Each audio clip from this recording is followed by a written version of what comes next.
Hello and welcome everyone to a new video on your channel, Mr. Tech Tips. Before watching the video, don't forget to subscribe to our channel and don't forget also to like this video. In today's video, I will show you how to mute notifications on iPhone with iOS 26.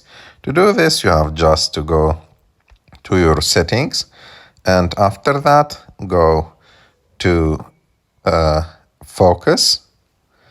And after that, go to the Do Not Disturb option. And as you can see here, there is no apps allowed and no people allowed also.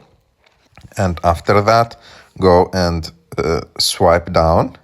And as you can see here, there is focus mode activated. Just click on it and activate the Do Not Disturb mode. And like that, all the notifications will be muted and you will not receive any notification from any app. I hope that you like this video. If you like this video, don't forget to subscribe to our channel and see you in the next video.